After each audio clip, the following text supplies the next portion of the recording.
I'm joined by PDP spokesperson Virendra Singh on the demolition that is being carried out by the MCD New Delhi in the Jahangirpuri area. Virendra ji, मुझे बताइए आप किस तरह देखते हैं जहांगीरपुरी में जहां वायलेंस हुआ था, आज डेमोलेशन वहां किया गया, ये इस मूव को आप किस तरह देखते हैं? देखिए, ऐसे है कि ये जो मूव है म्यूनसिपल कॉरपोरेशन दिल्ली का MCD का, तो ये अपने आप में ही इसके ऊपर क्वेश्चन मार्क है।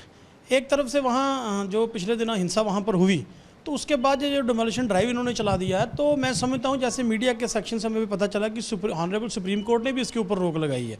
लेकिन आज तो ये हो गया कि देश में कोई कानून मानने को तैयार ही नहीं है।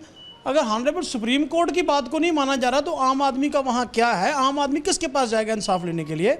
तो ये जो डिमोलिशन ड्राइव है थ्रू आउट ऑफ इंडिया आप देख लीजिए, जहाँ जहाँ Bharatiya Janata party BJP leaded, चाहे वो म्यूनसिपल कॉर्पोरेशन है, जहाँ गवर्नमेंट है, जहाँ उनकी यूटी की सरकार है, वो एक इस तरह से डिमोलिशन ड्राइव चलाते हैं पिक एंड चूज़ करके।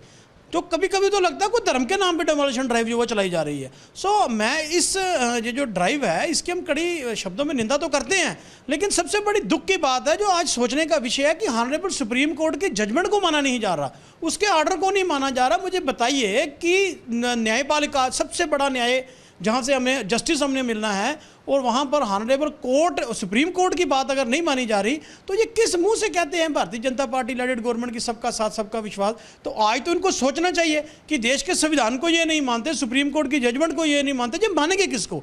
तो मैं समझता हूँ कि आज लोगों को सोचना चाहिए कि बीजेपी लेडेड कोई भी, चाहे वो सरकार है, चाहे वो यूटी एडमिनिस्ट्रेशन है, चाहे वो MCD है, आज उनका सिर्फ एक एजेंडा रह गया, हमने किसी की बात नहीं मानी है, जो उनके दिल में आता वो कर रहे हैं। सर, मध्य प्रदेश में जो हिंसा हुई थी उसमें जो अक्यूज्ड हैं सभी, उन पर नेशनल सिक्योरिटी एक्ट जो NSA है वो लगाया जा रहा है, इसको किस तरह देखिए, मैं तो पहले ही कह चुका हूँ कि कानून सबके लिए बराबर होना चाहिए। जो भी आदमी गलत करता है उसके खिलाफ कार्रवाई होनी चाहिए, लेकिन पिक एंड चूज जो है गलत बात है। अगर किसी ने भी किया है, कानून का जो रास्ता है वो अपना है, उसमें कोई धर्म नहीं आना चाहिए, कोई जातिवाद नहीं आनी चाहिए, कोई इंपॉर्टेंट बंदा नहीं आना चाहिए, VIP के लग नहीं होना चाहिए, दूसरा लग नहीं होना चाहिए। आपने देखा होगा कि 2 दिन पहले सुप्रीम कोर्ट की एक जजमेंट आई है जिसमें उन्होंने जो लखीमपुर खीरी के जो अक्यूज थे उसकी जो बेल है उसको रिजेक्ट किया। हम उसका वेलकम करते हैं जो सुप्रीम कोर्ट का फैसला, लेकिन हम कहते हैं कि ऐसी नौबत आने ही क्यों देनी चाहिए? सरकारों का काम है सबके लिए जस्टिस करना, और मैं अभी भी कह रहा हूं कि कानून धर्म के नाम पे नहीं होना चाहिए। जिसने गलत किया उसके खिलाफ कार्रवाई करो, लेकिन पिक एंड चूज करके नहीं। तो क्या बीजेपी जो है धर्म के नाम पे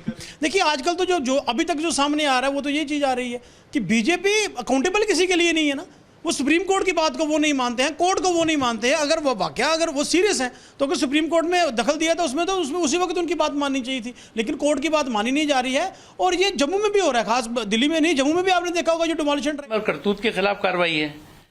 जहाँ तक सवाल है, कुछ लोगों की प्रॉब्लम क्या हुई है कि कुछ लोग लगातार देश के सौहार्द के ताने बाने को कैसे छिन्न भिन्न करो, कैसे उसको नुकसान पहुंचाओ, कैसे देश के तरक्की को रोको, कैसे देश के शांति और सौहार्द के माहौल को खराब करो, इस काम में लगे हुए हैं। और इस काम में जो लोग लगे हुए हैं, ऐसे लोगों के साथ कौन लोग खड़े हुए हैं ये बार बार एक्सपोज होते रहे हैं।